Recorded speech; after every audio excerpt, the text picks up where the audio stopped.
are we on? Yes. Can you hear me now? Hello, thanks for coming. We had a few technical difficulties, so we're just a few minutes late, but I'm glad you hung in there and are joining us today. I see one new face. So, Oh, no. okay. So let's go around. I'm Nancy McCarthy, and this is Robin Risley.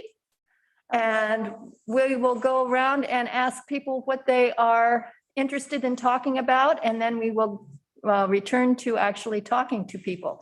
So I don't see names very easily. Who's the one up at the top? Trevor? Deb T is the first one, and then Betsy. Okay, Deb, what would you like to talk about today?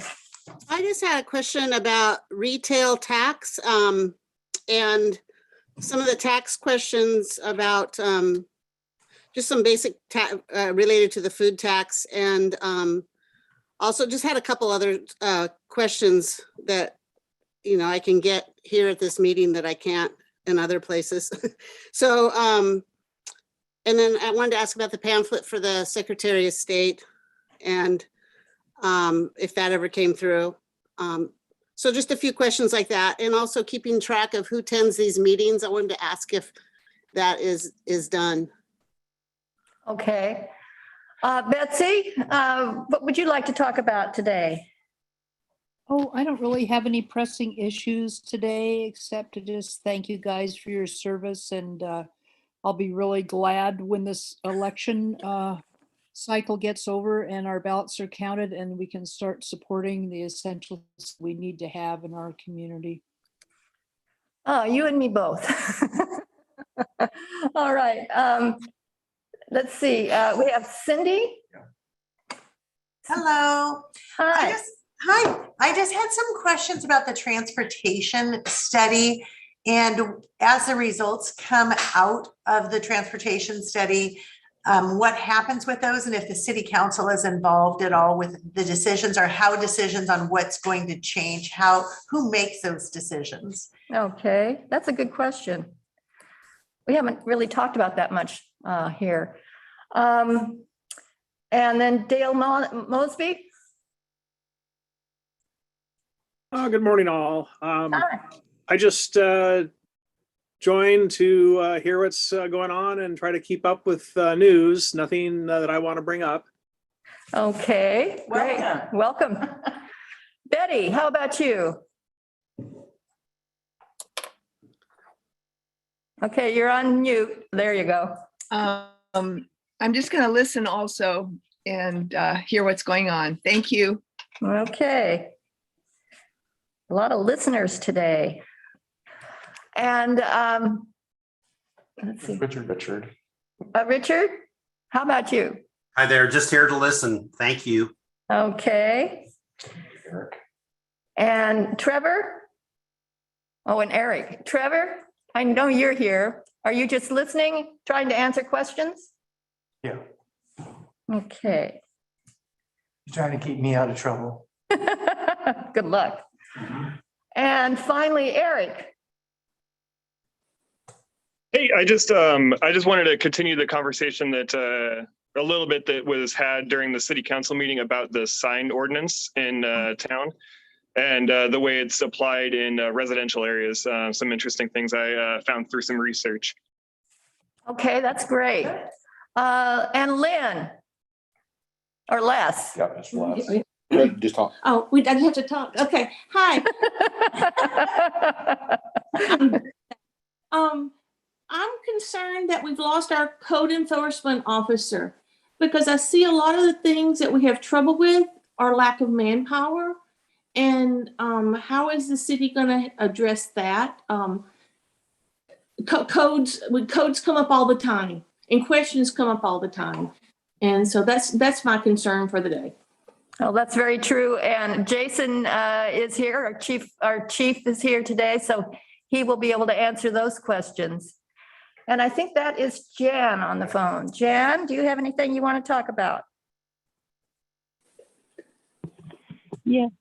Hi, can you hear me? Yes, Yes, I just wanted to have some clarification today about the black mold situation at the city hall. I thought we had been told there was black mold there, and now I've heard that we do not have black mold there. So I just would like some clarification.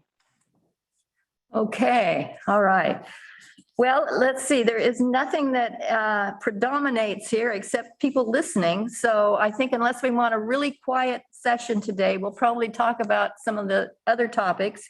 Let's, yes. Nancy, sorry, this Yeah. is Blair. Uh-huh. I kind of wanted to throw out some conversation that I guess that came up in that Astoria article about how they're using tourism dollars for things that we don't believe we can use tourism dollars for. Okay. And I mean, it just does feel like maybe we're missing an opportunity, and I'd like to continue to see us think about it. Okay, all right. All right, well, let's get the clarification on the mold at City Hall, first of all, because I'm curious about that. Bruce, could you talk about that? On the most recent survey that we did, found that we did not have black mold. The air conditions that we did, that we are addressing are the volatile organic compounds, though that number was high. CO2 was high. And so we've installed additional air moving equipment. And there's one over here, it's a filter. It's right over the other side of Robin. And we've got them throughout the building to try to address the VOCs. So in terms of air quality, how do those, how does the problem, the problem's not mold, it's the other thing that you discussed. How bad is that for air quality? The higher carbon dioxide is because there's not enough air movement. And so that is something that we're trying to address by having air handlers. And eventually, if I think that we might even have to go ahead and install a new system in the building, because it's been built organically with a bunch of different systems. The air quality concerns that I have regarding the police station are that they work in an area, it's probably, I don't know if you can see me, but maybe about 30 inches wide. Each one of them has a workstation. And in the past, that has been where they did their biological testing, drug testing, and ate their lunch all in one place. And whatever is, it becomes airborne for everybody in that small room. We've gotten into where we've got a separate desk now, but they're still operating within the area that is the staff room.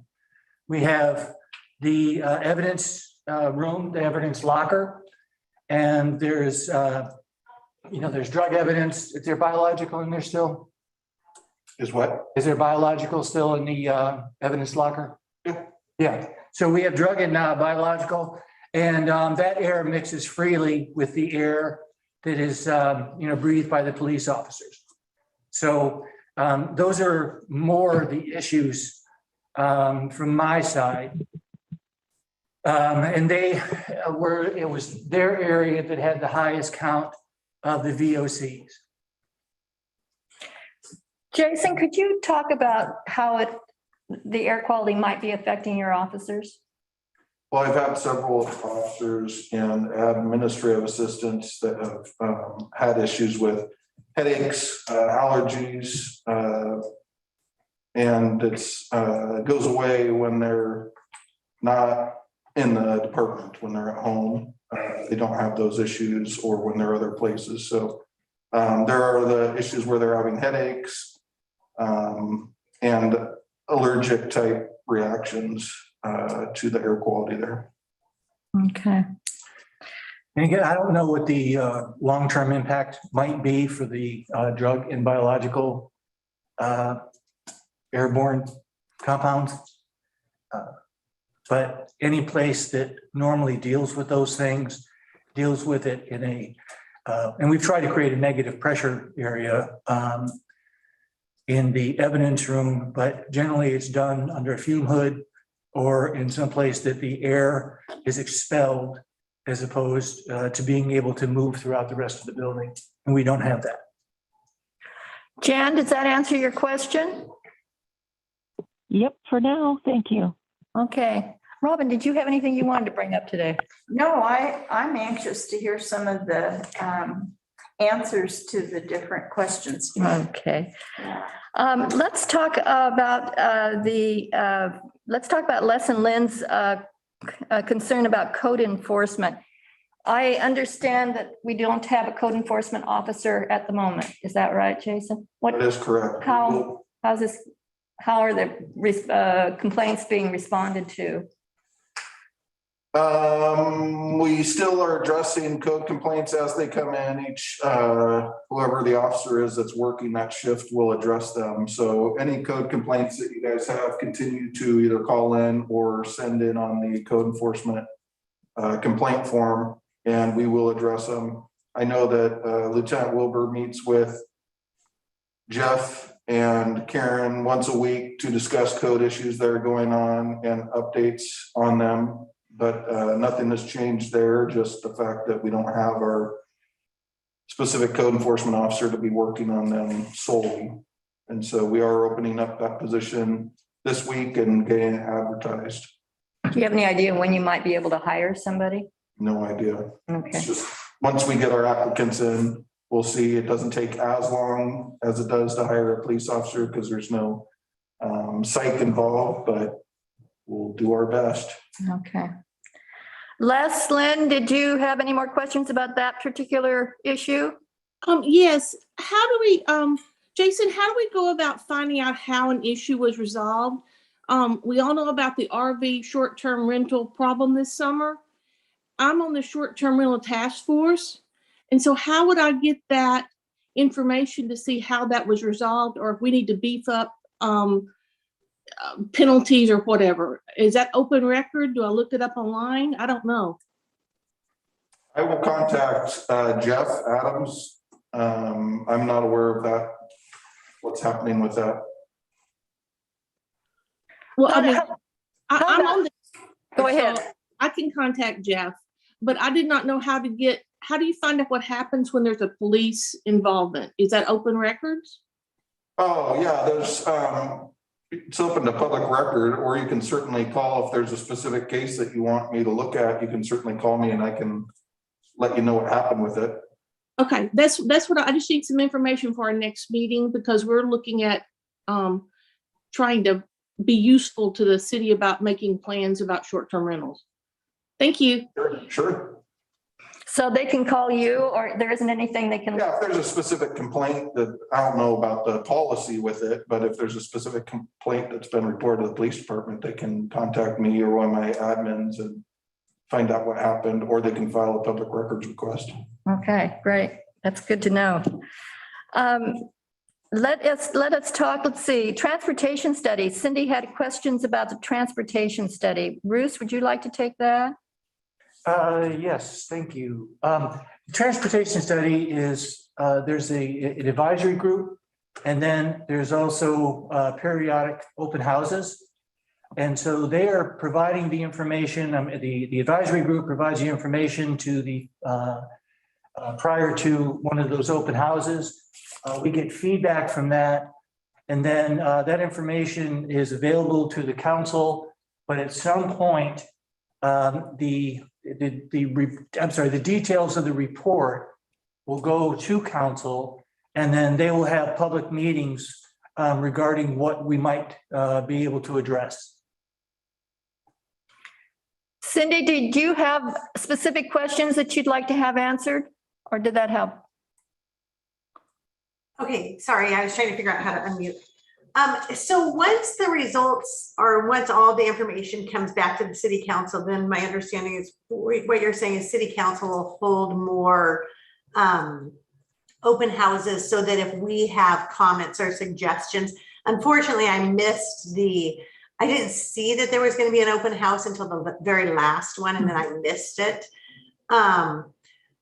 You know, but we have a number of concerns about like the possible one-way in front of our business. And we also have concerns kind of about, I don't see a whole lot about the parking lots, like the way we're using them for outside seating, which with all the Delta variant and everything going on with vaccinations has really been beneficial to our business.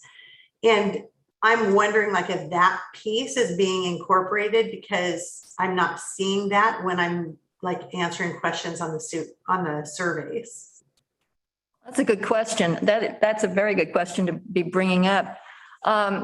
We do have videos of those transportation open houses, don't we, Bruce? I believe so. So I think there are videos of those. So if you missed one, we've only had two, but if you've missed either one of them, you can probably find them on either the website or be a YouTube video. If you can't find them, definitely check with Jeff to see how you can find out about them. On the website, city website, there's a page that's devoted to the transportation study. And there is a survey, another survey you can take with the information that has been gleaned from the second open house. So I did hear both of the evening meetings. However, I think the second meeting that was done with the group wasn't recorded properly. Is that right? Yeah, I think record that the one, but Jeff said that the meetings were basically the same thing. Okay, because I really missed not hearing what the actual group who's put together to discuss that. I think that's probably the most important meeting. So I'm hoping, that we can get the recordings in it. from now on, yeah, absolutely. But definitely go to the website, to the city's website, and take a look at that transportation page if you haven't. There's a lot of interesting information, but Jeff is going to continue to do this. I think we've got probably another good year of transportation study surveys and meetings. So with that being said, I have looked at the city and I've gone through like all the presentations that they gave, but like we're saying it being another year, is now a good time to try then to figure out how to address our parking lot and being able to continue to use that for next summer? Or what would be the process? Is that something city council is involved in? Bruce, would you like to take that? Yeah, Cindy, that was done as a result of the emergency order that the council said, staff, go ahead and take whatever actions you think are appropriate. And we are planning on going back to council probably in January and say, this is what we've been doing. And would you like us to continue with those things? Do you think that they should be longer, they should be shorter, whatever? So that's actually a specific item that will be coming back to the council, that if you have thoughts on that, I would get the information to the council now or relatively soon. It's really not going to be part of I'm sorry. What's happening now is a result of the emergency order. I don't know if anything is coming up or might come up during the transportation study about it, but I know that what's happening at this time will be brought to the council for further direction. And that'll probably be January, February. Okay, thank you. We'll go ahead and we will write a letter to the city council people with what the benefits have been to us so that they're aware of that. And then we'll try to watch the meetings. Okay, and also Cindy, with anything, I might have misunderstood what you said earlier about waiting until this gets in front of council to go ahead and submit any ideas. It's probably more important that they get submitted now so they get vetted by everyone rather than, the commission getting something that's not been gone through with the overall study. So I would probably get something in now and be ready to get something in later. Okay, thank you, Bruce. We will do that. Okay? Okay, let us talk about the sign ordinance. Eric, you had some information that you wanted to share? Yeah, I know during the meeting on last Tuesday, there was a lot of discussion about how long signs are allowed to be out, and there was this 72 hours thing that was thrown around. And I know, Robin, you had some concerns about like the for sale signs for real estate and all that. I was trying to find like if there's initially I was trying to find if the city, where that was at on the city website, and then I happened upon a 1994 Supreme Court ruling about political signs, saying that no city or anything can limit political signs in any way. It was a 1994 decision that still hasn't been overturned. So I just wanted to bring that up, that political signs for any kind of election in residential areas are not allowed to be restricted in any way. And that's what I found. I can't remember what, initially I was looking for the limits on Cannon Beach stuff, and I happened upon that ruling. So Eric, most of our discussion, I think, was about commercial properties. Yeah.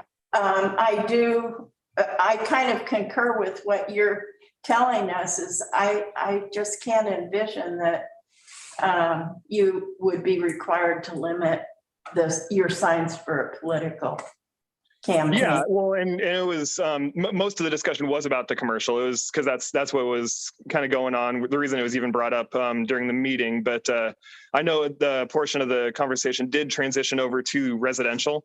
Yes. And there was some concerns that were brought up about like your yard sale, like how you can only have 72 hours for your yard sale. And Ashley mentioned that our signed ordinance is content neutral. So we can't look at what it says. We just it's enforced based on the fact that it's a sign up.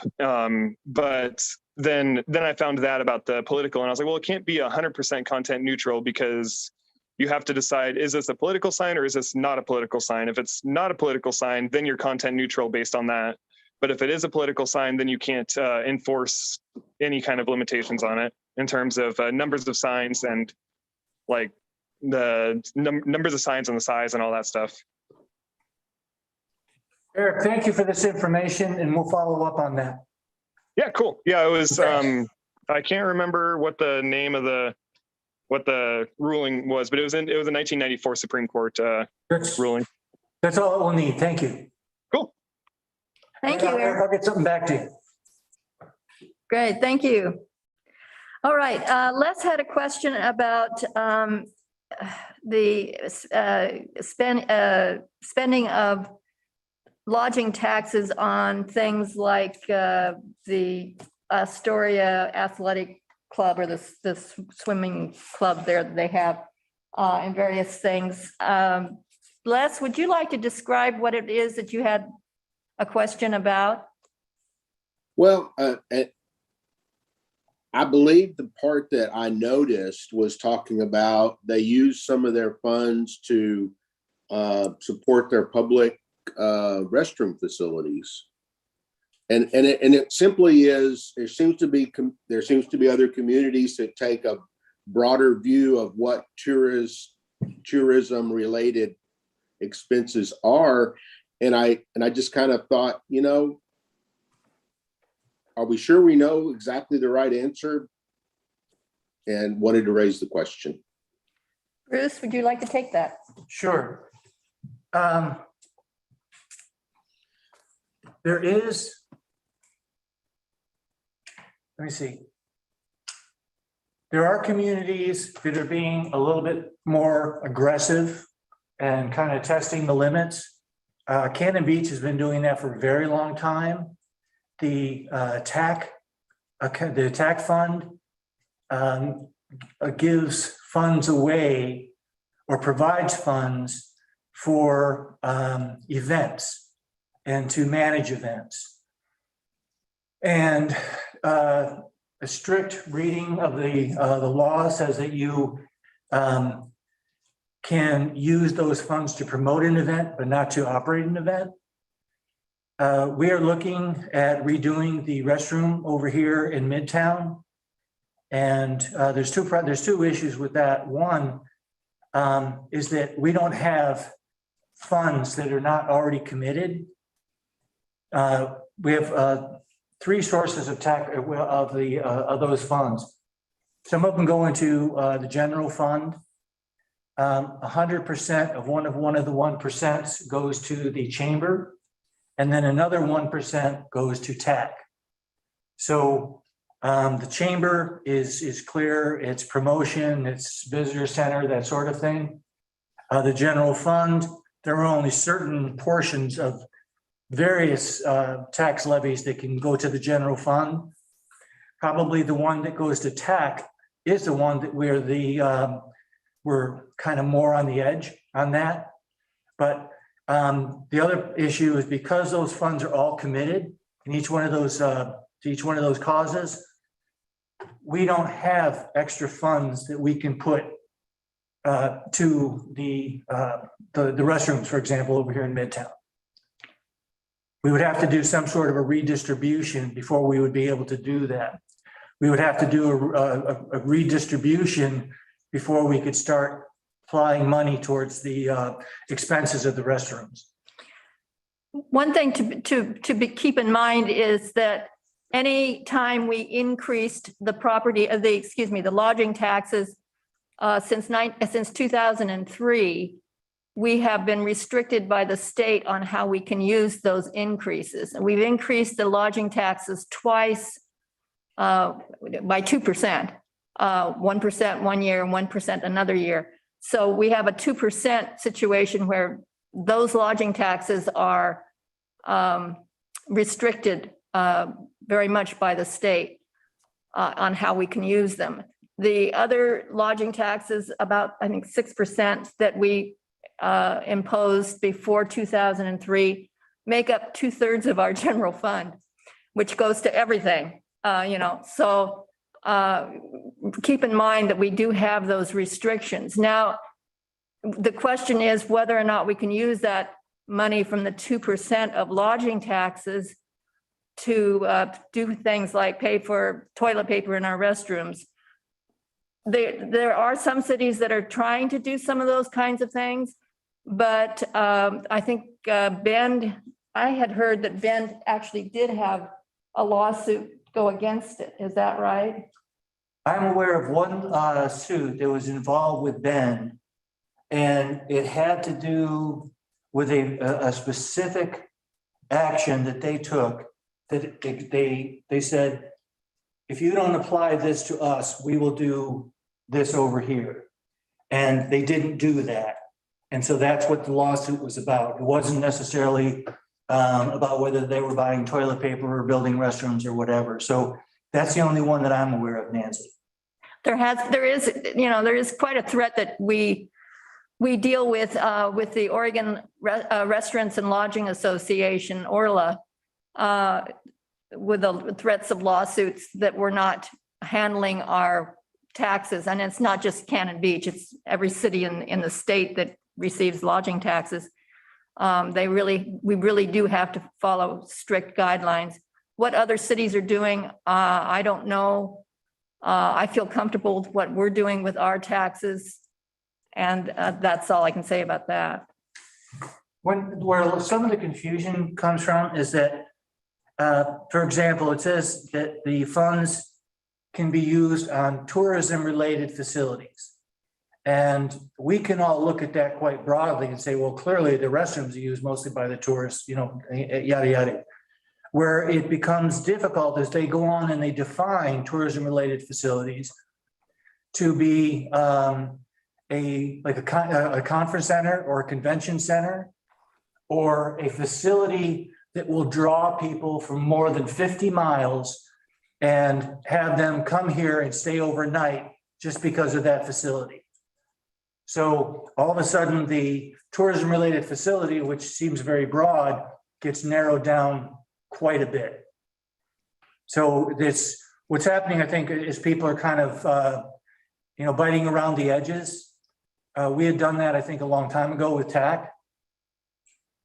And now people are broadening the, what they're doing with, the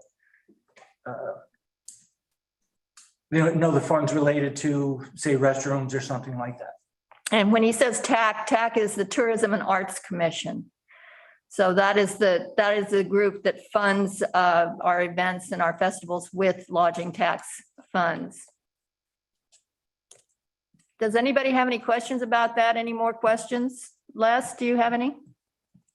No, I don't. But I want to tell you that I feel a lot better now that I've heard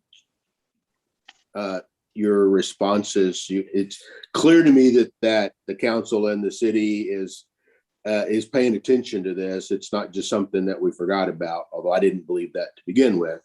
And it does seem to me to be a bit of a problem. I mean, I'm not a lodger or a restaurateur, but keep hearing Orla coming up a lot, and somehow that troubles me. Anyway, no, I'm good. Thank you very much. I did have a comment about what Bruce says about that it has to draw people from over 50 miles from this location. It doesn't specifically say draw. It says that used for, it defines a tourist as someone that is not, that is coming from further than 50 miles away. It doesn't say that the money has to be used specifically to draw them here. It just has to be used for tourism. And then it defines a tourist as somebody that's 50 miles or more away for the permanent residence. Yeah, let's go back and look at it, Eric. I remember there was something in there. I think it's attract. I think it's the word is attract. Yeah, but there was something that for tourism related facility that's, yeah. I think And that's then where, it defines a tourist as 50 miles away. It doesn't say that the facility has to specifically draw them. It has to be used for tourism, which would be somebody 50 miles or more away. So technically the restrooms would fit that definition, as they're not necessarily drawing them or attracting them, but they're used for people that live 50 miles or greater away. So it still fits the letter of the law exactly. It's just not the way the TAC bylaws are written, which the TAC bylaws are written in a more strict manner than the state ordinance is written. yeah. And actually TAC is very focused. It's the tourism and arts. So it's more activity oriented rather than operations or facilities. Yeah, and it seems unnecessarily so, yeah. But it's stricter than the state ordinance. Yes, I agree. And there's a real art piece to it too. When we were considering different activities, that was one of the priorities at the very beginning. I think it's moved away just a bit, but I think everyone thinks of Cannon Beach as an artistic community, and we wanted to definitely promote that piece. I think it was, the arts was the primary reason for that particular commission to be started. And then it was like, okay, we can use lodging taxes. Oh, and then we must use it to bring people from 50 miles or more. So arts was actually the primary reason for it. Yeah. Yeah. All right. Anything else you want to add about that? Any questions, Betsy?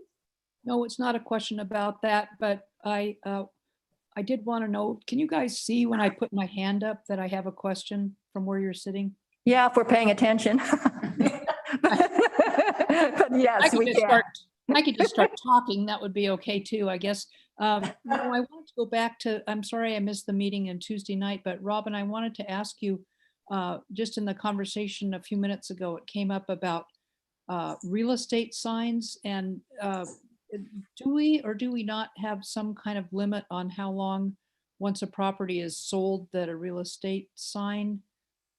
Well, I know that it was enforced quite severely when Reinmar was here as the planner, because the city would come and remove signs if they weren't taken down within, I think it was a day of there was a requirement that you could only have 2 signs on a lot if it was on a corner. Otherwise, there was only 1 sign that people were supposed to have. So if you put your sign in the right of way, it was gone. And you had to go to City Hall and you had to pick it up. So, yeah, I don't think right now, in fact, I know of a couple signs in town that have been up for a long time since they were sold, and some along vacant lots in Tolavana also have been sold.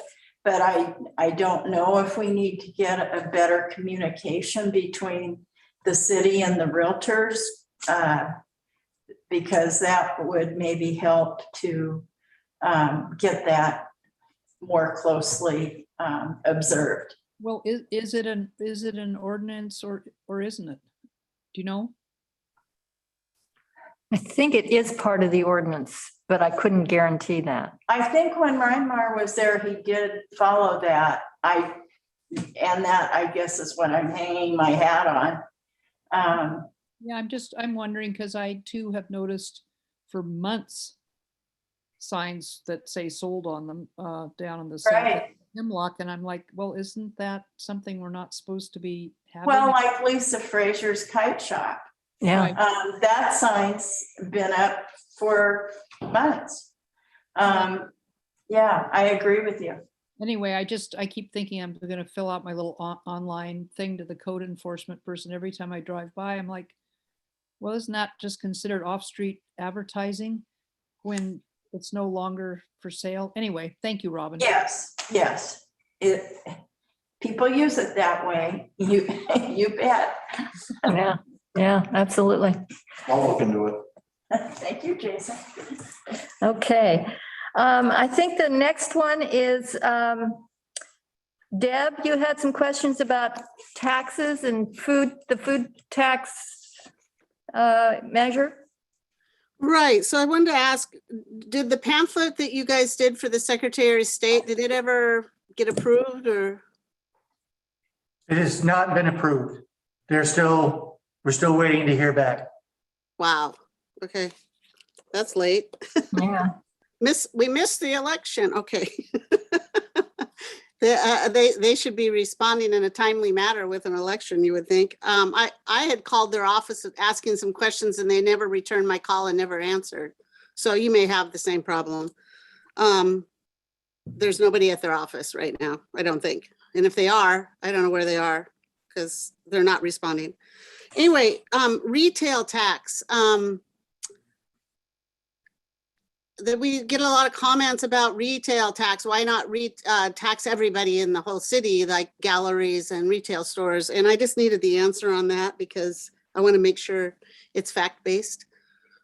The attorney, I think, told us about that, correct? Yeah, yes. And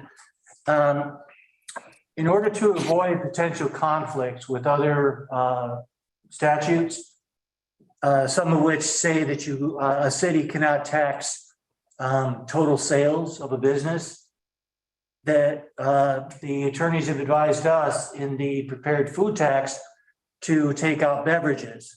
So we're not taxing the total business. If we were to try to expand that to all retail, then we would have to find something in every business that was exempted. And so I'm not sure exactly how we would do that for an art gallery. And then you've got places that sell ice cream and candy and leather goods. So in groceries. So there's this wide variety and there doesn't seem to be a common element like we have in the restaurant industry, if we say, well, we won't tax beverages. So in order to meet that requirement, which is essentially self-imposed because we don't want to leave a door open for a potential claim, it would be, nobody has figured out how to go ahead and do that across the board, that there's something exempted from everybody's business. For instance, if you went into a dress shop, you could tax dresses but not blouses, something like that. How do you do that? What item of clothing would you not tax, but you would tax some other kinds of clothing? Or if you went into a leather shop, you could tax the leather jackets but not the purses. It's not a reasonable kind of situation to deal with. And when you get into someplace like a chocolate shop, or trying to think what the other one was, an art gallery. I mean, I'm sure there's probably something we could, get to where we could isolate a trinket of some kind. I'm sure I'm going to get a lot of letters about saying trinket, but there could be something. But every type of business would have to be different, and that's the issue. Oh, and Ashland and Yachats are doing food and beverage, and so we avoided the beverage, even though they're not doing alcohol, because it was a safer thing to do. Well, didn't they do it before that rule came into effect? Yeah, they were grandfathered in, and nobody can tax alcohol except the state. Okay, so before it was the cat tax, is that what it's called? Yes, but I think, well, Deb, you've done the most research on this. They've been at least 10 or 15 years with this, right? Mm-hmm. Right. And then something, and I think it might have been the cat tax that came along that made everybody think, well, I don't know if we can still do this. Oh, okay. So I need to research the cat. Frankly, I'm surprised that if that was the only issue, that somebody didn't try to do it after Ashland and Yachats. But there was just a long time that everybody thought it was not possible to do. Is Newport doing food and beverage, or just the beverage too? Or just the food? I think they're doing food and beverage, but I'm not sure. Okay, and so I wonder why they're doing that. We were just taking a more conservative approach. Okay. When you did the TLT tax, did you have the same resistance that you're having with the food tax? Or was everybody accepting of that? I remember when there was a meeting with the last tax that came up, a group of 22 hoteliers got together and pretty much self-imposed it because they felt there was a real need. It was a very cooperative situation at the last one. I can't remember. Yeah, they asked the council to impose it on them. Yeah, they did. Back in the good old days when we cared about the common and greater good, you mean? Something like that, yeah. And I have gone back and listened to a lot of these city meetings. Last night, it was about an hour and a half on June 23rd meeting. And if you wonder why people aren't listening to all of these and communications, it takes a lot of time. And I'm just thinking we have to find a better way to communicate with the community and an outreach type of situation, maybe with bullet points instead, because nobody has the time to go and listen to all of this. I was trying to listen to the whole meeting to find about the retail tax, and I listened to the whole meeting and didn't hear it. So it took a lot of time. So I'm just trying to figure out, obviously people aren't listening to the communications, and I'm just wondering if there's a way to, there's some people who are talking about things who've never attended meetings. And do you document who attends these I know you do this one. I mean, I am. What about the regular work sessions and city meetings? Do you know who all attends those, and is that public or? We have minutes to all of the meetings. Those are all public. Are they, did they say who attended them? It doesn't usually say unless you're looking right here with the list of people that are attending. Rusty, do you have any way of tracking that for a previous meeting? I can run reports. But when you run reports, I'm not sure what we would be able to find a report on. I mean, sometimes people sign in if they're going to speak or something. And so clearly they were here. But I don't know if there's anybody, writes down the name of everybody that's sitting out in the audience. Right, because there's people are making comments that I've never seen them at a meeting ever. And they're making comments that are so far out in left field that are not based on facts.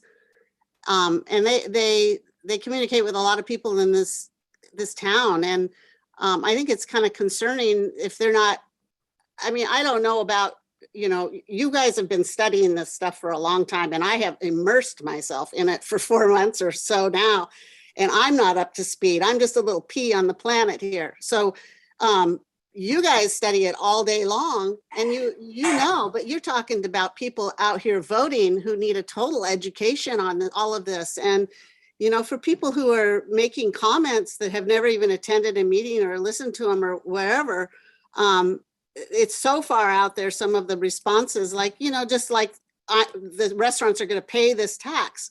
No, they're not going to pay the tax. It's not coming out of their pockets. It's a pass-through tax. That doesn't seem to be registering with people. So it is not a tax that the restaurants that we're doing to them. It's to help their community. And I don't know where that kind of branding type of situation comes from. And in fact, the June 23rd meeting, one of you said, we can't tax the restaurants. Well, we're not taxing the restaurants. So how to clearly explain this to the public? This is a pass-through tax that is passed through the restaurants, but they're feeling victimized, like they are being the ones that are being taxed. And they keep repeating it even after they're told like 15 times. So it's kind of odd to me. Deb, you're first of all, you're preaching to the choir here, but this is I've been a reporter for 120 years at least, and this is a constant problem. It doesn't make any difference what people hear or what they read or what the truth is. They will believe what they want to believe. And you can try to set them straight. You can explain to them what is happening, but don't expect everybody to understand what is happening or to search out the truth. You just can't do it. Some people will. Some people will ask questions like you do, or they will ask questions of people who are knowledgeable about it and understand and get the facts straight. But there are people that just do not understand or have their own bias and don't want to go beyond that bias. No matter what you do. So you can't get frustrated by it. You just have to understand and move on. Yeah, but there's a certain amount of toxicity that's happening in the city because of it. I mean, I think, for people to say, oh, you have a slush fund and, you're cheating the city or something. To me, that's so delusional, because you have all these committees watching what you're doing. And the fact that they're trashing city officials is not acceptable. That's just not acceptable. And I don't think it should be tolerated. Well, I don't know what you can do about that. I mean, if people have that opinion and you try to be as honest and forthright with them as you can be, and maybe suggest ways that they can get involved so they can understand better about how the city operates. If they don't take that suggestion, there's not much you can do about it. You just have to keep doing what you're doing and hope that people eventually understand what we're trying to do here. And there's like a different standard for public officials, that you can get away with saying things about public officials that would not rise. I'm sorry. You can say things about public officials freely that you could not necessarily say about a private citizen. There's a different standard for public officials. Mm-hmm. Well, I heard that June 23rd meeting where that was so disrespectful. I listened to it last night, and I think there can be something done about it. I think it's a matter of peers in the city saying, hey, we're going to take pride in our city officials. We're going to take pride in our city, and this is not going to be tolerated. And, Bruce, oh my God. I mean, I don't think you could pay me $500,000 to do your job. I'm sorry. because I listen to some of the things and it's not kind. Who's going to run for city office when they have this sort of thing happening all the time? It's the dirt of politics, and I don't like the dirt of politics. And in this small town, it can be changed because there's only so many residents here. So, you know, and accountability of being at meetings and listening to stuff and getting the facts should be also redirected. I think it can be redirected. Okay, so Eric, your hand is up. Yeah, I just wanted to mention that the city, so you have everyone that attends the meeting during the city council meetings, the work sessions, the coffee of the councilors, all that stuff. In addition to that, all of these videos are posted on YouTube, and the June 23rd meeting that Debati is referencing has 43 views on YouTube. So potentially, notwithstanding people who listen to it more than one time, the watch through all the way through more than one time. That's 43 additional people that have gotten that information. So to some extent, people are getting that information and it's being viewed online after the fact. So just because you weren't able to, which is much of the time the case for myself, just because I can't attend a meeting and sit there and be like viewed by the rest of the community as sitting down and watching the meeting, I can watch it at midnight when I have time, or I can watch it at 2 a.m. when I get back from a fire call because I can't sleep or something. Like it's like I can find a time, some other time to watch it. So 43 views on that. There's many of these have well over 100 views. July 14th has 163 views. Like that's more people watching it than were attending during the meeting. So just so that's like useful. Thank you, Eric. That's useful. Where do you see that on the YouTube? Like, where would I look for that? It's part of the information on the video. When you just look at the video, it just says right there, city council work session. Thanks for telling me about that. I'm just trying to get a finger on the pulse of how that all works. So that's useful information. Thank you. Eric, I can't imagine you coming in from a fire call at midnight and sitting down and looking at a council meeting just for the fun of it. Well, so there's actually coming back from calls, there's quite a bit of adrenaline regardless of what the call is, and it's usually a couple hours before getting back to sleep after that. So call ends at 2:00. I get home at 3:00, and it's probably a good hour and a half before I can get to sleep. So I'll watch whatever can try to put me to sleep, I guess. I see. So you watch the council meetings to go to sleep. I like that. Thanks a lot. Roll into bed. Hey, Eric, thank you for taking the time and energy to be a volunteer. Yes. Thank you. Yes. We And appreciate Rusty for recording us. Yeah.